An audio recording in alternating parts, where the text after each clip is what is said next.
Realita, cerpen karya Johari. Gak capek ya enggak? Ngomong aja kalau capek, kan bisa aku bantu. Ucapnya sambil memberiku segelas es teh manis. Gadis ini terang-terangan mengeluarkan isi hatinya. Sedangkan aku paling tahu, dia juga punya beban yang ditanggungnya sendiri. Gak perlu. Lagian kerja apa sih Ra yang gak capek? Kataku sambil meminum. Tapi ini udah orderan ketujuh Angga. Kamu juga gak ada istirahatnya loh dari tadi. Nadanya sedikit khawatir. Ya, ini kan istirahat juga namanya Tiara. Kataku mencoba menenangkan. Istirahat apanya? Ini kalau aku gak ikutan order, kamu minum juga enggak. Aku tertawa kecil. Ya udah sih, intinya istirahat kan. Aku lanjut nganterin pesanan ya. Tinggal 2 lagi aja ini. Ya udah ya. Selesai langsung pulang. Jangan nongkrong main Mobile Legends.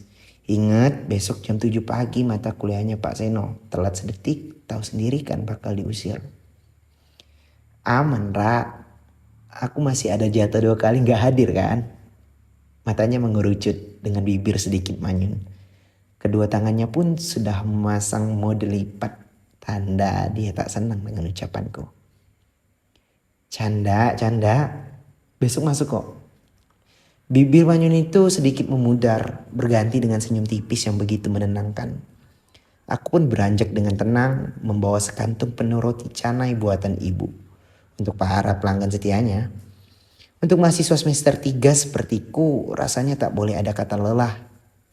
Aku seorang anak tunggal dari seorang bapak mantan satpam yang sedang sakit paru-paru dan ibu pembuat kue tradisional yang juga penyandang kencing manis. Rutinitasku selalu sama. Senin hingga Jumat pagi diisi dengan mata kuliah. Dilanjutkan dengan mengantar orderan kue di sore harinya. Di malam hari sekitar pukul 7 hingga 8 aku memberikan bimbel untuk anak-anak SD di lingkunganku. Sabtu dan Minggu adalah hari di mana aku bisa sedikit santai. Tiara, dia yang biasa mengisi mingguku dengan menemaninya mencari buku, nonton film di bioskop. Sama seperti hari ini. Dia bilang ada film bagus. Trailernya dilihatkan ada 2 orang yang sedang mengusahakan hubungannya dalam ikatan yang halal. Kami pun menonton film ini. Menit demi menit dilalui sampai aku menoleh ke Tiara di ujung film. Entah dalam keadaan sadar atau tidak, air matanya menetes. Tapi tak kutegur sama sekali. Kubiarkan dia larut dalam imajinasinya. Aku akui film ini punya plot twist yang berbeda dari film biasanya. Kisah cinta berakhir bahagia tidak berlaku di sini. Pemeran utama laki-lakinya malah mati di ujung film. Tak heran, banyak perempuan bertangisan keluar dari bioskop. Kami pun beranjak keluar, berjalan pelan, dan seperti biasa, Tiara memberikan reviewnya. Kenapa filmnya gitu sih enggak? Padahal dikit lagi loh mereka nikah. Kok cowoknya malah meninggal? Tiara memulai reviewnya. Ya namanya juga film Ra. Suka-suka penulisnya lah. Aku tahu betul ini bukan jawaban yang Tiara mau. Angga gak asik banget sih. Kamu tuh gak pernah nonton serius gitu. Ya serius Ra. Tadi juga nontonnya serius. Tapi filmnya film kan. Hasil tulisan orang. Mau protes ke produsernya juga aku temenin hari ini. Tapi udah jadi filmnya. Gak bisa berubah kan. Kalau cowoknya mati ya mati aja. Aku menjawab dengan sedikit ketus. Tapi kan gak gitu juga Angga. Kenapa gak happy ending aja gitu? Kayaknya kamu yang gak nonton Ra. Kenapa gitu enggak? Ya cowoknya mati bukan berarti bad ending.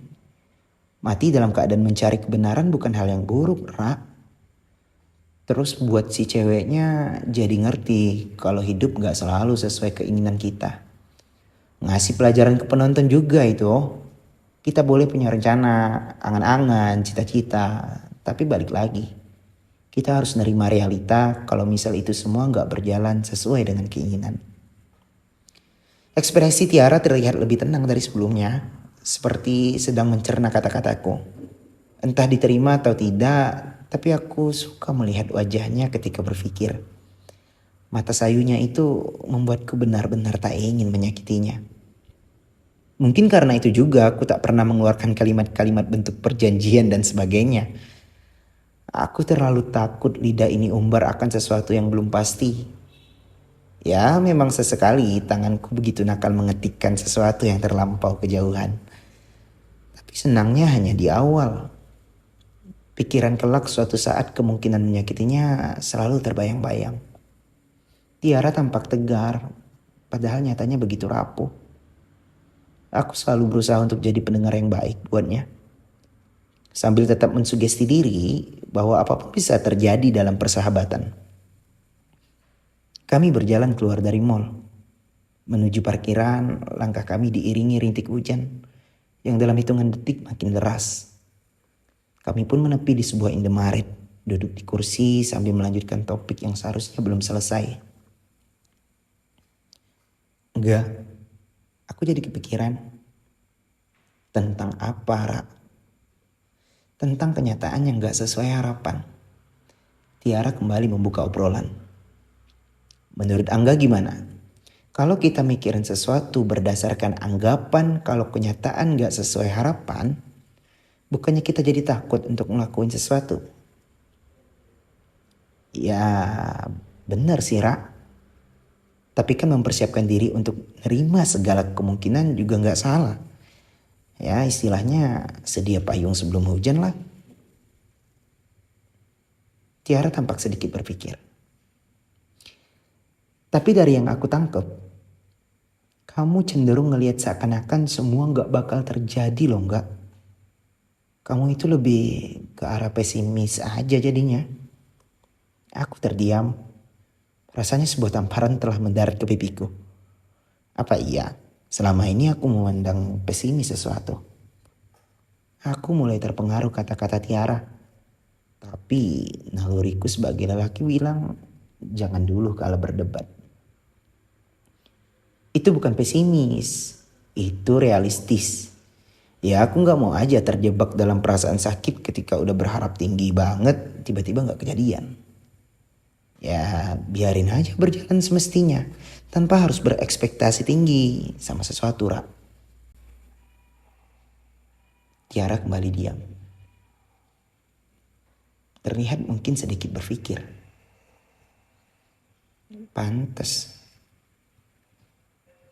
Pantes kita gini-gini aja ya enggak? Gini-gini gimana, Ra? Tahu udah reda, kita pulang aja. Wajah murungnya membuatku tak berani berkata-kata. Memang benar, harusnya aku kalah saja dalam debat.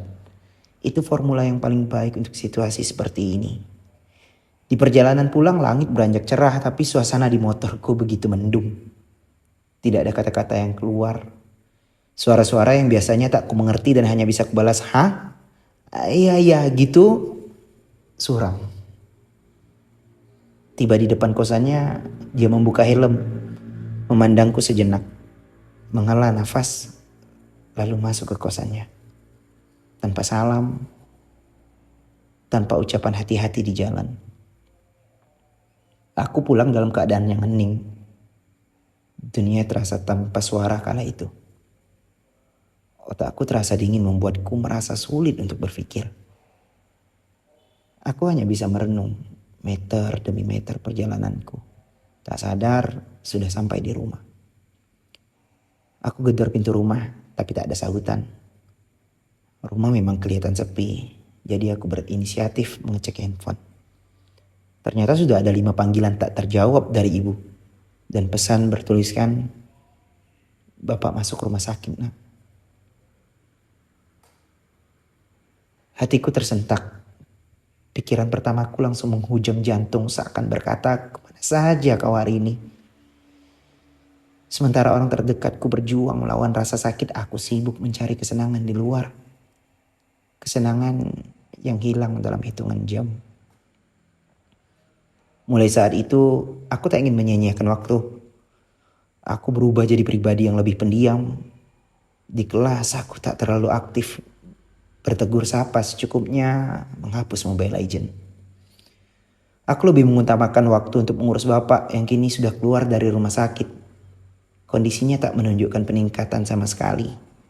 Bapak keluar juga bukan karena sembuh, tapi dia rewel ingin pulang. Hal yang paling kuingat saat di rumah sakit, bapak bilang, "Pulang, bapak mau tenang di rumah." Aku tahu betul kata "mau tenang" dari bapak punya makna yang banyak. Saat itu aku tak ingin memenangkan egoku. Aku teringat terakhir kali berdebat, aku seperti kehilangan seseorang. Dan itu tidak akan terjadi 2 kali. Kupandangi kondisi bapak hari demi hari kian lemah. Sejalan dengan kondisinya, mentalku pun kian memburuk. Aku bahkan berpikir untuk tak menyelesaikan studiku. Sudah berapa minggu aku tak kuliah. Hari-hariku penuh dengan kecemasan. Jika saja tak ada ibu yang menguatkan, mungkin aku sudah runtuh. Bagaimana tidak? Dengan rasa lelah yang begitu memuncak, ditambah dengan kecemasanku akan ditinggal oleh pilar rumah yang belum sempat melihat anaknya memasang toga. Anak laki-laki tak seharusnya mengeluh, tapi aku butuh tempat bercerita. Paling tidak untuk mengalihkan isi kepala agar tak berpikir negatif. Jujur, aku butuh Tiara. Tapi rasanya dia tak akan muncul selama aku berdiam. Urusan kami juga belum usai. Egoku yang ingin dicari saat lemah begini juga turut memperparah keadaan. Aku duduk melamun di depan kasur bapak. Selang sedetik, ku cek notifikasi handphone. Terlihat seperti biasa, ada puluhan pesan masuk dari kawan-kawan menanyakan kabar yang tak pernah ku balas. Tapi hari ini berbeda. Ada pesan masuk dari Tiara 5 menit yang lalu. Jariku refleks menyentuh notifikasi dari Tiara. Aku tak bisa pungkiri, memang dia yang kutunggu-tunggu dari masa hibernasiku. Tanpa sadar, ternyata aku menelpon Tiara. Panggilannya sudah berdering, tak mungkin kumatikan. Aku merasa bodoh. Bisa-bisanya menelpon orang dalam keadaan tak sadar. Mungkin karena terlalu rindu. Tiara mengangkat teleponnya. Aku malah gugup, bingung harus memulai dari mana. Kemana aja? Kok 2 minggu ini gak kuliah? Ada masalah ya? Aku sedikit kaget. Tiara memulai obrolan, memecah kegugupanku. Bapak sakit, Ra. Kemarin sempat opname. Sekarang udah di rumah, tapi kondisinya makin turun, jawabku. Kok gak pernah ngasih tahu? Ya gimana?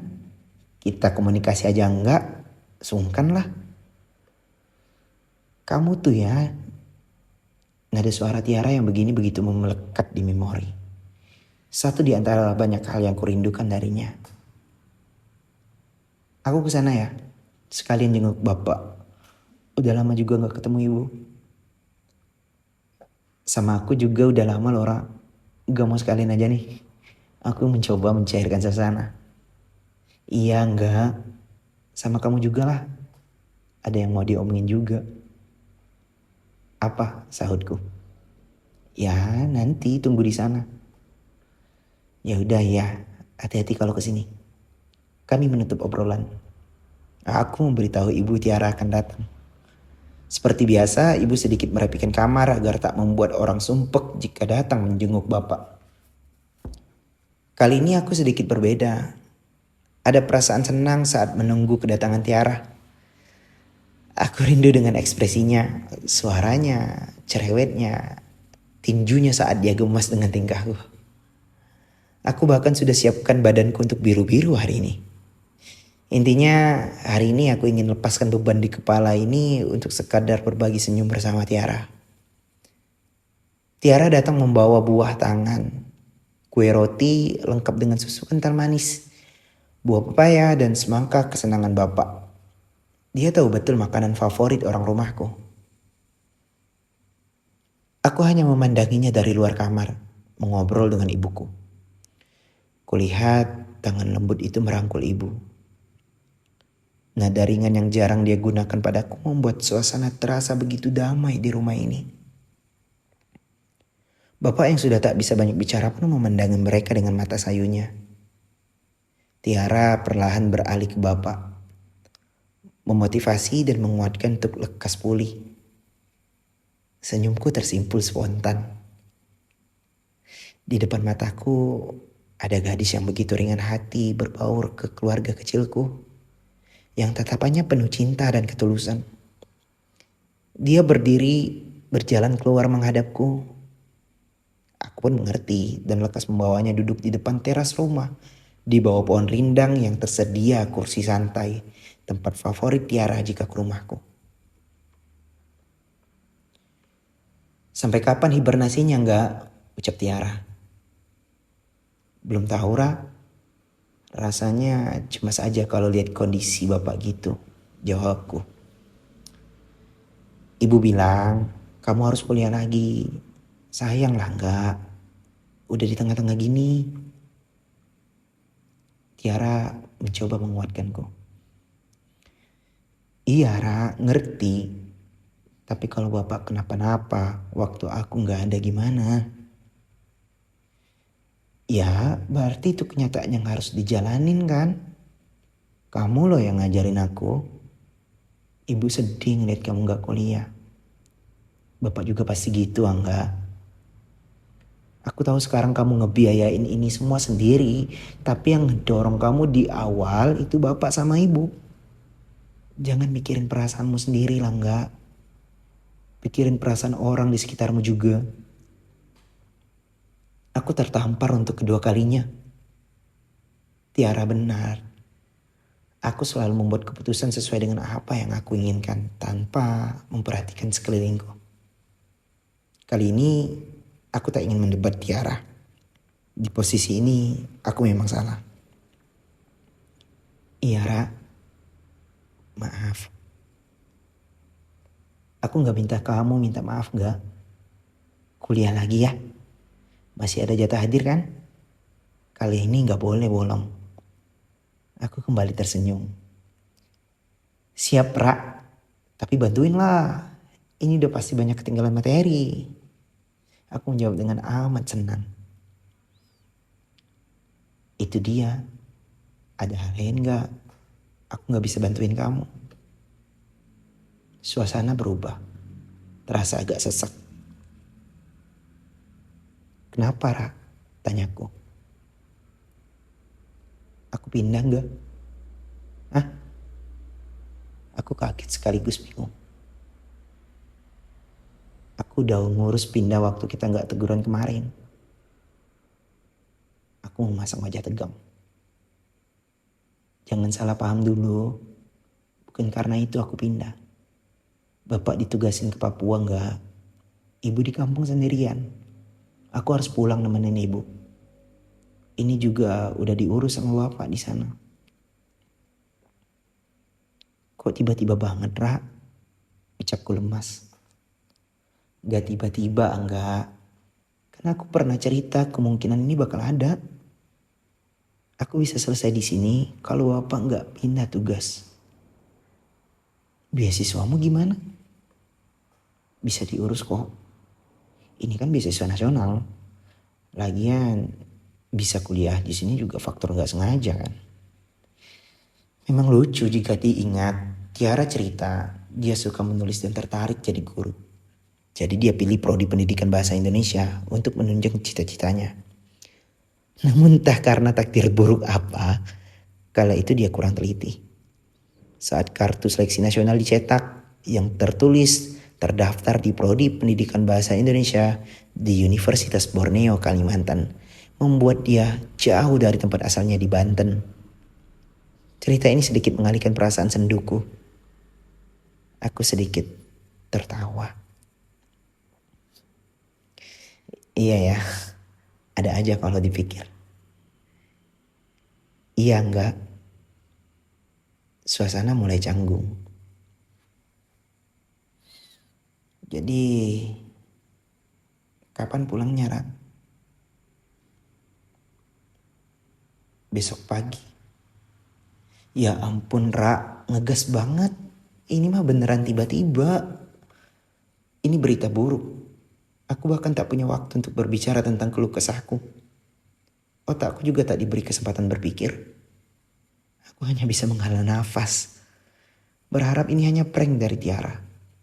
Tapi melihat situasi dan membaca mimik wajahnya, dia kelihatan serius.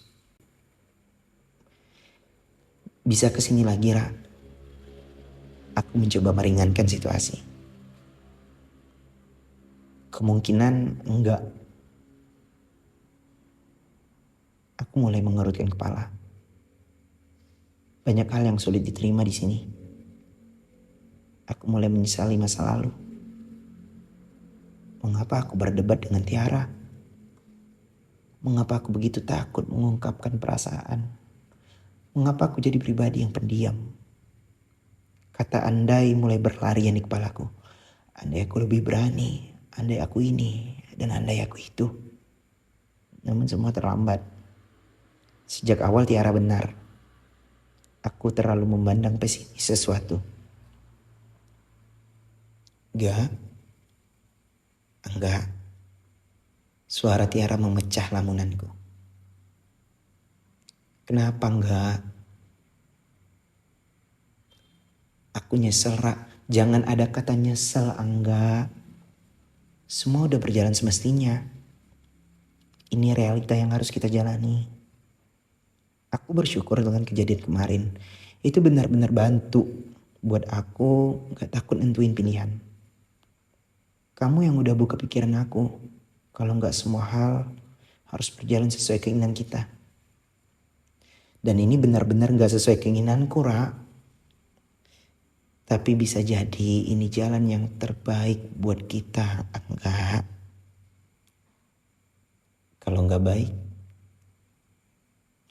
jangan pesimis. Jalani aja. Kasih yang terbaik buat hidupmu.